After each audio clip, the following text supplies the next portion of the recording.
Joining us now is Senator Tom Cotton, who serves on the Senate Armed Services Committee and Intelligence Committee. Senator, you just heard Peter Doocy. This report that Lloyd Austin told senators during this briefing that the administration is now looking at ways to train Ukrainian forces remotely. I don't think to be laugh at this, but what's your reaction to that? Well, it's just one more example of how the Biden administration is on the back foot and has ceded the initiative to Vladimir Putin.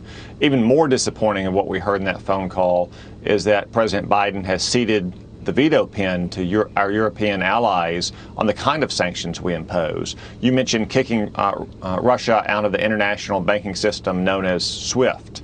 Apparently, there's some European nations like Germany that don't want to do that, so we're not going to kick them out of SWIFT.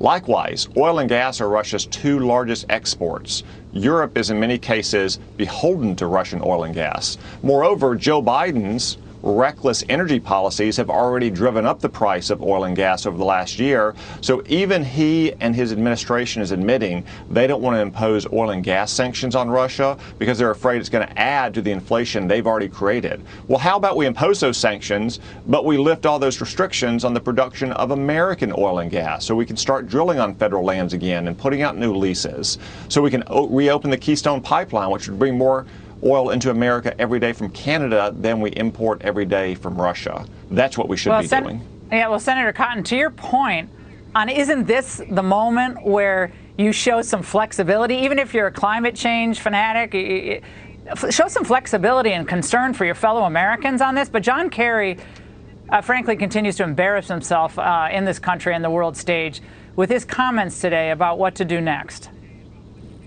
Massive emissions consequences to the war, but equally importantly, you're going to lose people's focus. You're going to lose certainly big country attention because they will be diverted, and I think it could have a damaging impact. So I hope President Putin will help us to stay on track with respect to what we need to do for the climate. Now, Senator, what are the chances, and 1 to 10, 10 being the most likely, that Vladimir Putin is up tonight worrying about really meeting John Kerry's climate goals?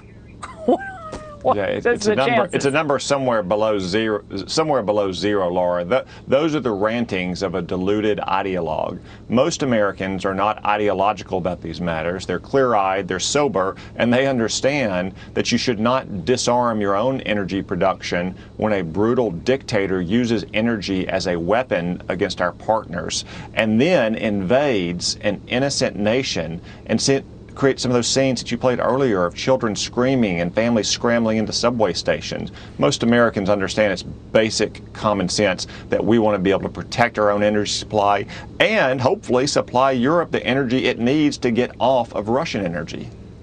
Well, I want to talk a little bit about the idea that I grew up understanding when I worked for President Reagan of peace through strength. A weakened America, Senator Cotton, what does that tell the rest of the world? Our southern border is wide open. We don't have the media coverage of that and all that carnage that results. Southern border, except on Fox. Southern border, our economy, inflation, high energy prices, and all the rest of the nonsense with the COVID mandates and everything. I mean, what does that tell the rest of the world? And what did it tell Putin and Xi?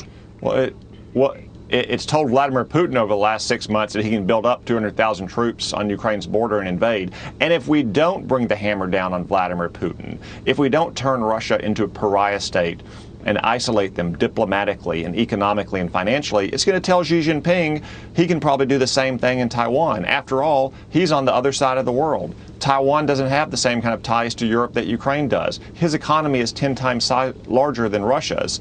It's simply creating permission around the world for our adversaries to try to press against our interests, try to undercut our partners and our allies, and ultimately put our own safety and freedom and prosperity at risk. Senator, good to see you tonight. Thank you so much.